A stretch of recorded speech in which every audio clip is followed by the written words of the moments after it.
going to have a hangover it's going to pound on you, and you're going to be going, "Oh my God, why do I keep doing this?" Right? So let's talk about people that are hurting, that are experiencing loss and grief, loss of loved ones, sick children, parents dying, cancer, active shooters. There's a whole wealth of, or there's a whole panoramic view of things that affect us in our lives, right? Turn on NBC Nightly News and it's just one horror story after the next, Mhm. right? And so talking about grief and loss and moms and dads and fathers and mothers and how what would you say to them? Well, yeah, this is a good question. So it's critical for people to understand that all human emotion is layered. Okay. So there is the emotion, and then there is the judgment we place over the emotion. I shouldn't be feeling this way, this is wrong, this is not. We're making our emotions worse. So if you are grieving and are sad, and then you become angry that you are sad,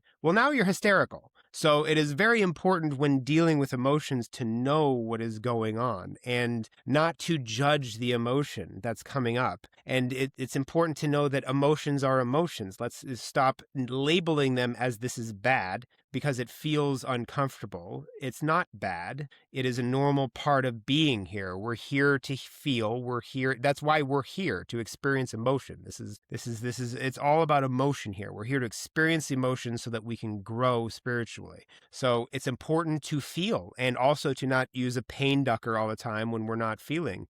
Go into a meditation instead of picking up the phone or a bag of ice cream or a beer, and dive into the emotion. That is what I suggest to people. If you're feeling that grief coming on, instead of going and smoking some weed or something, sit there and bring it on. And that is where the healing comes in, because you might start breaking down and start crying, and that's perfect. That's what it should be. Start letting, and that is healing, because in order to heal it, you must feel it. Otherwise, what you resist will persist. So understand that these emotions, they need to be worked through and not judged. And we'll never heal if we continue to judge our emotions. And I shouldn't feel this way. And there is no should. Just feel. And instead of grabbing a pain ducker, dive into the emotion. It's a challenge. Oh, it's going to be uncomfortable. I do it all the time. I've been through all kinds of grief. And now I understand how to handle that grief. And there is healing in it. And it feels really good on the other side. When you dive down and